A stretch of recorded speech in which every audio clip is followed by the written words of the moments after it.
They go up against staggering G-forces and definitely like nothing better than blue sky thinking. They are the Blades Aerobatic Team, the only full-time civilian formation display team in the UK.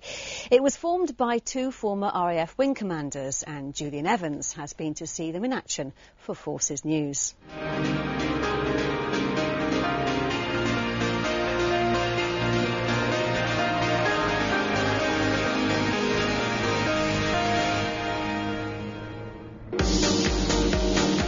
Residents living close to Sywell Aerodrome in Northants will immediately recognise the familiar buzz overhead of the Blades Aerobatic Display Team.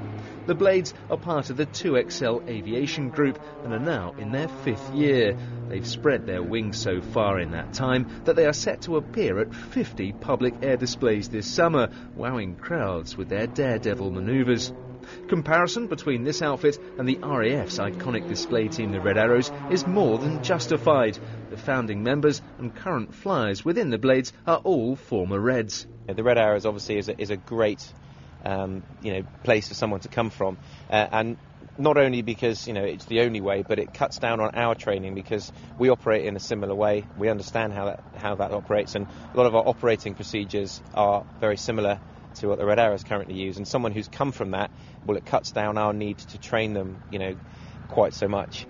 The stars of the show are the aircraft. The frame can withstand the extreme levels of G-force subjected on it during displays.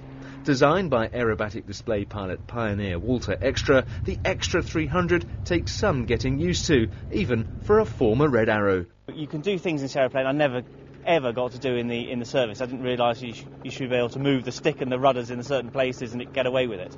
But with this, you can put it completely under control, put the controls into the centre really, and it recovers. It's just quite amazing.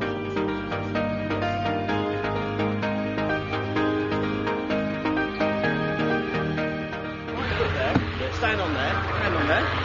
As well as performing at public events, the Blades are the only formation aerobatic team in the world with an airline flying licence. That means they can take passengers into the air. A great opportunity for me and for my pilot, Andy, to say to his mates, "You'll never guess who I had in the front of my Extra 300 today." Fortunately, the only meter ticking over on this journey was the altimeter, but the Blades could soon be asking you for a cash donation. Remaining loyal to their heritage, 2010 sees them teaming up with the RAF Association to promote the Wings Appeal. Now, when the Blades fly overhead, they might sound like a World Cup stadium full of vuvuzelas. But here's an interesting footy fact. Second only to football, more people in the UK attend air displays. So this is the perfect opportunity for the Wings Appeal to be seen by an estimated 5 million people in the UK. Not a bad effort, and the Blades thumbs up all round. The team are appearing at a number of shows over the coming months, including Biggin Hill, RAF Waddington and Farnborough. For these aces of the sky, it's all about putting on a performance. A lot of people, when they do their jobs, not that many people get to see it. Fortunately for us, we get seen by, as you say, millions of people. Well, millions of people can either see a very good display or they can see a rubbish display, and you don't want to be associated with a bad display. So you really want to go up and do, as good as you possibly can. It's exciting. It's entertaining, and for pilots, it's a lot of fun. A lot of fun. Having experienced what these aircraft can do for myself, I can vouch for that. Well done. Thank you very much indeed. Julian Evans, Forces News, Northamptonshire. Right, where do I sign up? And he's